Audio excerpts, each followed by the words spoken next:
Improper integrals की lecture series के अंदर हमने देखा improper integral of first kind, improper integral of second kind, और अभी आज के इस वीडियो में हम इम्प्रॉपर इंटीग्रल का डायरेक्ट कंपैरिजन टेस्ट देखने वाले हैं।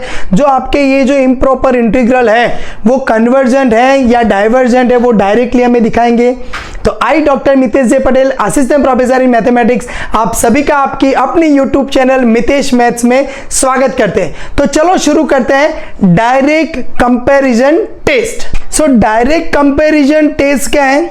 अगर fx and gx two continuous functions हैं and for x greater than a के लिए आपका फंक्शन fx की हर एक वैल्यूज gx से लेस और equals to and they are 0 से बढ़कर है, देन fx इज कन्वर्जेंट। आपका फंक्शंस का fx का इंटीग्रल कन्वर्जेंट कब होगा?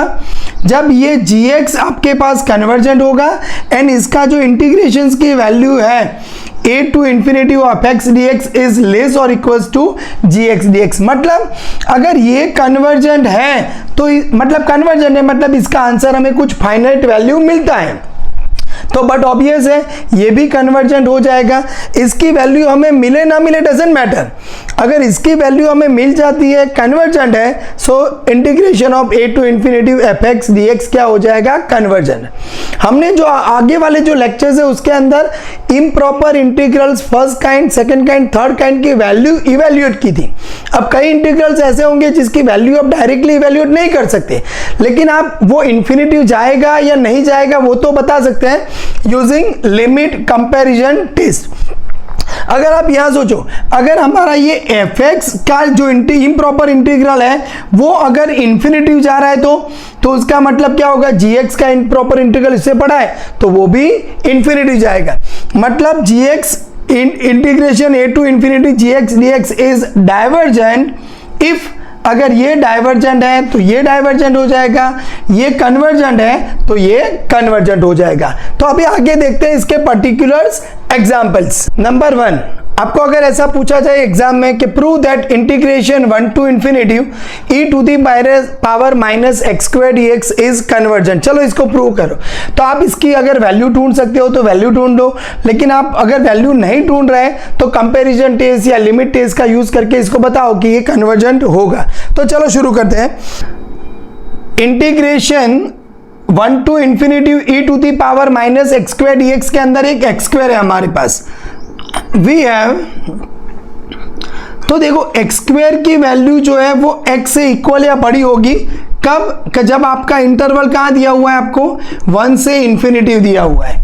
मतलब 1 है तो इक्वल हो जाएंगे, अगर यहाँ पर 2 है तो 2 स्क्वायर, 3 है तो 3 स्क्वायर, मतलब ये बड़ा हो जाएगा। अगर आप यहाँ पर माइनस साइन लगाते हो तो so minus x square is less then और इक्वल्स टू माइनस एक्स हो जाएगा यहाँ पर भी। अब आप यहां पर e to the power minus x square लगाते हो तो वो भी ऐसे हो जाएगा, e to the power minus x हो जाएगा। क्लियर? सो अब आप यहां पर सोचो तो integration 1 to infinity e to the power minus x square dx this is less than integration 1 to infinity e to the power minus x dx। मतलब ये हमारा fx है, ये gx, अगर ये फाइनाइट वैल्यू मिल जाएगा तो ये हमारा इम्प्रॉपर इंटीग्रल क्या हो जाएगा? कन्वर्ज हो जाएगा। तो अभी हमें इसकी वैल्यू ढूंढनी है। तो नाउ शुरू करते हैं। Integration 1 to infinity e to the power minus x dx। तो अभी आप यहां पर देखो, जब आप यहां पर इंफिनिटी लगाओगे तो 1 upon e to the power infinity मतलब टेंस टू इंफिनिटी जाएगा। तो जनरली मैंने एक बुक स्टडी किया था उसके अंदर एक बहुत अच्छा वर्ड लिखा था, बेड पॉइंट। मतलब यहां पर आपका जो इंफिनिटी है वो आपका बेड पॉइंट है, मतलब वो improper integral of first kind है। तो कैसे सॉल्व करते थे हम? Limit b tends to infinity 1 से b e to the power minus x dx, limit b tends to infinity. अब आप यहां पर देखो e to the power minus x upon minus 1 से लेके b। So now limit b tends to infinity. अब आप यहां पर माइनस साइन में बाहर ले लूं, चलो b लगाओ। So e to the power minus b minus e to the power minus 1।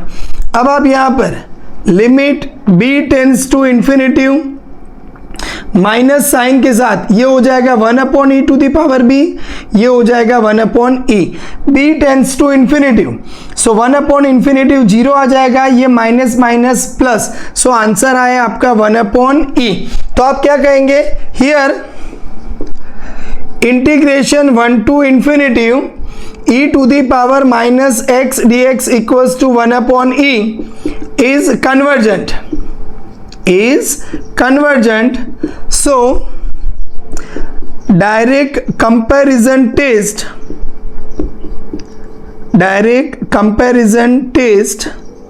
says integration 1 to infinity e to the power minus x square dx is also convergent. मतलब बहुत ही easy way से हमने बता दिया कि भाई आपको क्या था कि ये दिया हुआ था integration 1 to infinity e to the power minus x square, so x square greater और इक्वल्स टू एक्स है, सो ये मिला, इसकी वैल्यू हमें 1/e मिल चुकी है, ये कन्वर्जेंट है। तो by using direct comparison test, देखो हमने इसकी वैल्यू नहीं ढूंढी लेकिन हमने ये इसके बड़े की वैल्यू ढूंढ ली, ये फाइनाइट मिल रहा है, सो ये क्या हो जाएगा फाइनाइट होगा, ऐसा हम मान के कह रहे हैं कि yes it is a convergent. Second example, prove that integration 0 to infinity e to the power minus x upon under root x plus 1 dx is convergent। तो यहां पर भी हमारे पास क्या है कि भाई x प्लस 1 की वैल्यू है वो ऑलवेज ग्रेटर और इक्वल्स टू 1 हो जाएगी, क्योंकि आपको क्या लेना है 0 एंड 0 से इन्फिनिटी में आप कोई भी वैल्यू डालोगे तो इसका मतलब under root of x plus 1 भी क्या हो जाएगा, अंडर रूट 1 से बड़ा होगा, तो ये 1 है, सो 1 अपॉन अगर मैं लगाऊंगा तो under root of x plus 1 this is less और इक्वल्स टू 1/1।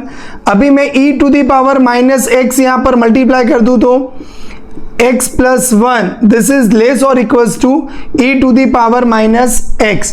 अभी मैं यहां पर इंटीग्रेशन लगा दूं 0 to infinity e to the power minus x upon under root x plus 1 dx, so this is less or equals to e to the power minus x of dx 1 to infinity।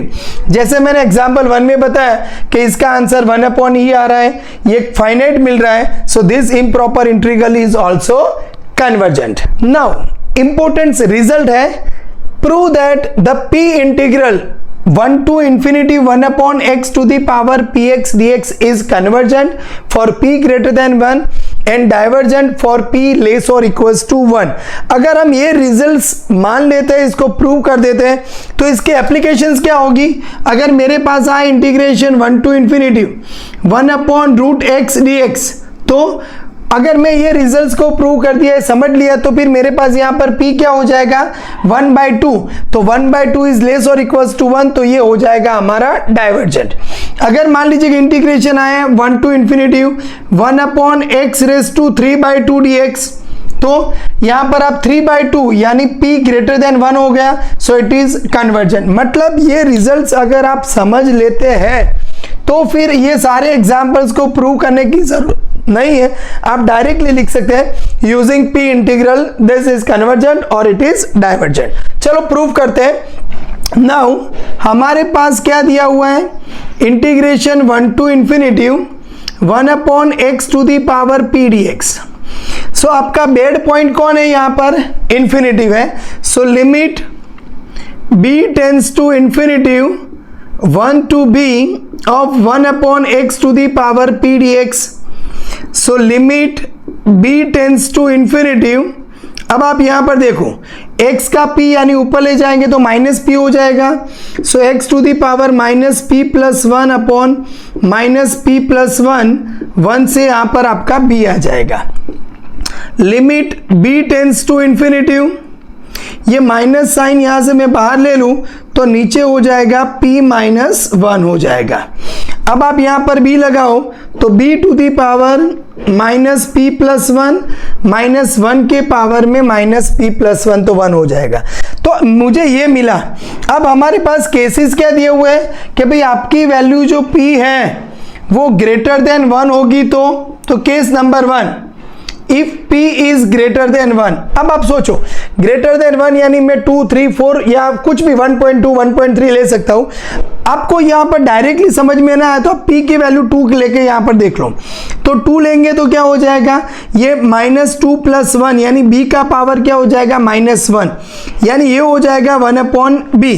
तो b tends to infinity, तो ये 1/b क्या हो जाएगा आपका 0 हो जाएगा। सो आपका integration 1 to infinity 1/x⁻p dx क्या हुआ, मैं लिमिट की वैल्यू यहां लगा दी तो ये 0 बन गया। सो दिस इज -1/p-1 यानी माइनस माइनस प्लस हो जाएगा तो 1/p-1। मतलब हमें ये इंटीग्रल की वैल्यू भी मिल गई, p ग्रेटर देन 1 है, यानी कि अगर आपके पास ऐसा है 1 to infinity 1/x² dx तो इसका वैल्यू आपको अब मेहनत करके ढूंढने की जरूरत नहीं है।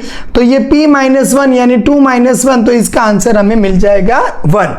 चलो नंबर 2 देखते हैं। सो यानी ये क्या हो गया, कन्वर्जेंट हुआ फॉर p ग्रेटर देन 1 के लिए। अगर p की वैल्यू आपकी लेस देन 1 है तो so integration 1 to infinity 1/x⁻p dx equals to minus, ये माइनस साइन मैंने लगाया। अब b यहाँ पर p आपका क्या है, लेस देन 1। चलो मान लेता हूं मैं ये 0.1 है या 0 है या -1 -2 है। तो अगर मान लीजिए कि ये 0 है तो इसका मतलब क्या हुआ, b⁻1। अब b इंफिनिटी जा रहा है तो b का पॉजिटिव पावर ये भी इंफिनिटी जाएगा, तो इंफिनिटी -1 करोगे तो ये इंफिनिटी, मतलब आपका आंसर कहाँ जा रहा है, यहाँ पर देखो इंफिनिटी -1/p-1। सो क्या होगा, अभी आप यहां पर देखो ये p लेस देन 1 है, मतलब यहां पर इसकी वैल्यू 0.1 0.2 ऐसा कुछ है। तो मतलब यहां पर जो आंसर आएगा 0.1 -1, तो ये नेगेटिव तो ये कैंसिल आउट हो जाएगा। सो आपका आंसर मिलेगा आपको इन्फिनिटिव, यानी कि ये क्या हुआ आपका डाइवर्जेंट हुआ। सो p इज लेस देन 1 के लिए हमारा जो p इंटीग्रल है वो टेंड्स टू इंफिनिटी जा रहा है, मतलब डाइवर्जेंट है। चलो नंबर 3 केस ले लेते हैं कि अगर p इक्वल्स टू एग्जैक्टली 1 है तो क्या होगा। सो इंटीग्रेशन 1 to infinity 1/x का p 1 है, so 1/x dx। This is limit b tends to infinity.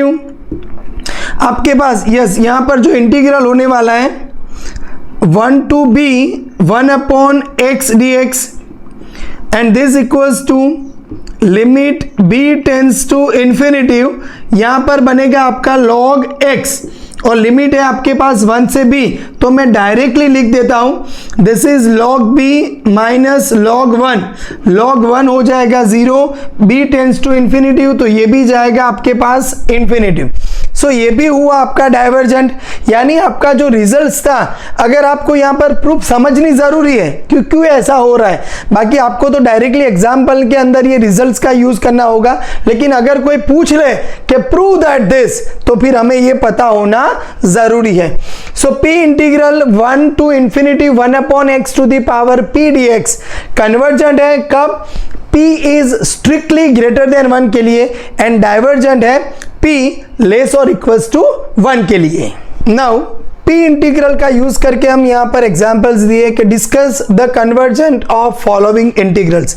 ये एक्चुअली 1 मार्क्स के एमसीक्यू कह सकते हैं, बहुत इजी है। तो यहां पर आप फर्स्ट एग्जांपल्स के अंदर देखिएगा। सो 1/x⁻√2, तो p आपका क्या हुआ, √2 हुआ। देखो ये एग्जांपल्स, और अगर मैं यहां पर ऐसा एग्जांपल लिखूं 1/√x dx, ये दोनों अलग है। यहां पर x का पावर 1/2 है तो ये लेस देन 1 होगा, और यहां पर x का पावर √2 है, सो ये ग्रेटर देन 1 होगा। सो मतलब ये बन जाएगा आपका कन्वर्जेंट हो जाएगा, तो ये थोड़ा ध्यान में रखिएगा। चलो नंबर 2, तो यहां पर आप सोचो x का पावर ऊपर -3/2 है, तो यानी 1 अगर मैं लिखूं तो p इक्वल्स टू क्या हो जाएगा, this is 3/2, so greater than 1, तो ये भी क्या हो जाएगा आपका कन्वर्जेंट हो जाएगा। तो बहुत इजी है। नंबर 3, तो यहां पर आपके पास p क्या होगा, पाई -e अभी क्वेश्चन से अभी पाई माइनस ई ग्रेटर देन होगा 1 से या लेस देन होगा, तो पाई की वैल्यू हमें पता है कि 3.14 है, ई की वैल्यू 2.71 समथिंग है, तो यहाँ पर डायरेक्टली सब्ट्रैक्शन कर देते हैं, तो ये 3 हो जाएगा, तो 11 माइनस 7 करेंगे तो 4 हो जाएगा, 0.43। सो दिस इज लेस देन 1, सो ये बनेगा हमारा डाइवर्जेंट। तो बराबर ध्यान रखना है, ऐसा अगर एग्जाम्पल आ जाए तो हमें ये पाई माइनस ई की value less than 1 greater than 1 थोड़ा देख लेना है, तो आपको समझ में आ जाएगा। चलो नंबर 4, 1 अपॉन अगर मैं लिखूं तो x का पावर e हो जाएगा, सो p इक्वल्स टू e, ये तो 2 पॉइंट मतलब ग्रेटर देन 1 है, तो ये आपका हो जाएगा कन्वर्जेंट। बहुत ही इजी वे से हम बता रहे हैं। नंबर 5 में जाएंगे। ओके, अब यहाँ पर थोड़ा अलग एग्जांपल है कि भाई डायरेक्टली x का पावर नहीं है, तो अब यहाँ पर हमें लिमिट कंपैरिजन टेस्ट यूज करना पड़ेगा। चलो कोई बात नहीं, तो हमें पता है कि भाई साइन x की वैल्यू क्या है, लेस और इक्वल्स टू 1 है, ये ऑलवेज है। So sine x upon x square करेंगे तो सो दिस इज लेस और equals to 1 upon x square होगा। x आपके पास कहां पर है, 1 से इन्फिनिटी के अंदर है, क्लियर। सो ये 1 अपॉन एक्स स्क्वायर बड़ा हो जाएगा। नाउ अब आपको पता है कि भाई integral 1 to infinity 1 upon x square dx, इसकी वैल्यू क्या है, 1 अपॉन पी माइनस 1। देखो मैं आपको इसलिए बता रहा था कि भाई पी इंटीग्रल का जो रिजल्ट है वो एक बार आपको अच्छे से समझ लेना है। मैं ये नहीं कह रहा हूँ कि उसको रट्टा लगा दो, समझ लेना है तो आपको एग्जैक्टली पता चलेगा। अदरवाइज क्या होगा कि आप 1 टू इन्फिनिटी का ढूंढने जाओगे कि limit b tends to infinity 1 to b 1 upon x square, फिर ये पूरा प्रोसेस करना पड़ेगा।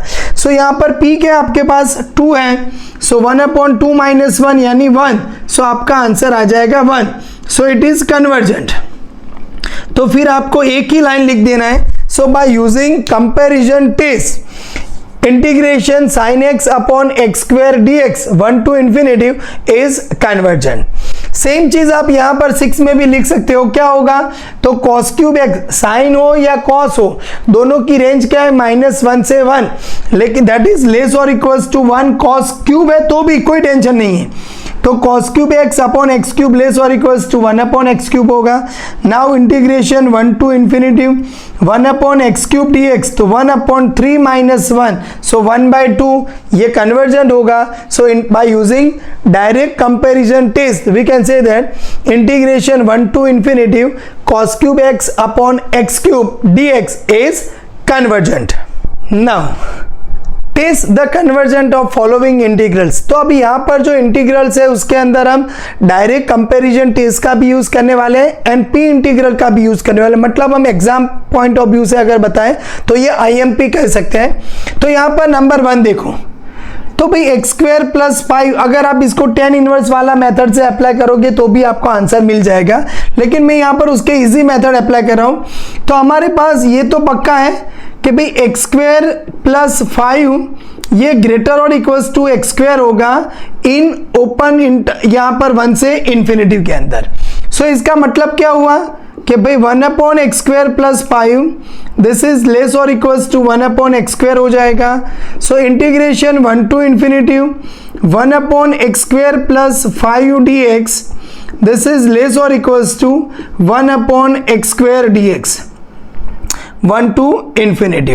Now integration 1 to infinity 1 upon x square dx की आंसर 1 upon p माइनस 1 यानी 2 माइनस 1 इक्वल्स टू 1। सो ये कन्वर्जेंट है, कन्वर्जेंट हम लिख देंगे। सो हमारा answer, so integral 1 to infinity 1 upon x square plus 5 dx is convergent। मतलब बस आपको थोड़ा बहुत ध्यान रख के यहाँ पर ऐसे लिख दोगे तो आपके मार्क्स 100% आपको फुल मिल जाएंगे। तो बहुत इजी है।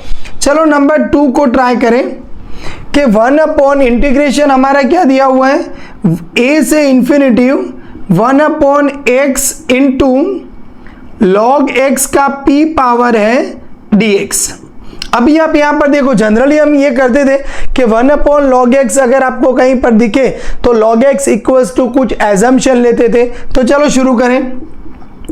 Take log x equals to t, so 1 upon x d x equals to क्या हो जाएगा आपका dt हो जाएगा। सो आपका इंटीग्रल I जो है, अभी यहां पर लिमिट देखो, अगर a है तो यहां पर a लगाएंगे तो t की लिमिट क्या होगी log a, इन्फिनिटिव लगाएंगे तो यहां पर t की लिमिट भी इन्फिनिटिव आएगी, dx अपॉन x हो जाएगा dt and 1 upon log x, तो 1 upon t to the power p into d t. तो ये तो p इंटीग्रल हो गया। ये log a आपके पास क्या दिया हुआ है कि a ग्रेटर देन 1 है, तो मतलब log a भी ग्रेटर देन 0 आ जाएगा आपके पास। तो ये कोई फिक्स नंबर है 1 upon t to the power d d t, तो ये कन्वर्जेंट होगा कब, convergent if p is greater than 1 and divergent if p is less और इक्वल्स टू 1। तो देखो बहुत ही इजी दिख रहा था, थोड़ा डिफिकल्ट एग्जांपल होगा, लेकिन एक एजम्पशंस लिया हमने तो हमारा एग्जांपल बहुत इजी वे से सॉल्व हो चुका है। अब देखते हैं एग्जांपल नंबर 3। हमें दिया हुआ है log x divided by x square and integrations है ई स्क्वायर से लेके इंफिनिटी तक।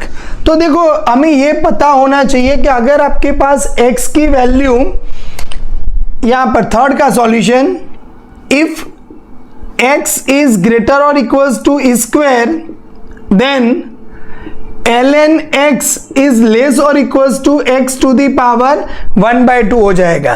तो अभी आप यहां पर देखो, तो ln x upon x square को डिवाइड कर दूं मैं, so ln x upon x square, यानी यहां पर क्या हो जाएगा x to the power 1/2 upon x square. So ln x upon x square, this is less और इक्वल्स टू 1 अपॉन 2 माइनस 1/2 यानी x टू दी पावर 3/2 हो जाएगा। अब इसका इंटीग्रेशन लगाओ, स्क्वायर से लेके infinitive ln x upon x square dx less और इक्वल्स टू इंटीग्रेशन स्क्वायर से लेके infinitive 1 upon x to the power 3/2 dx। So here हम क्या कह देंगे, हियर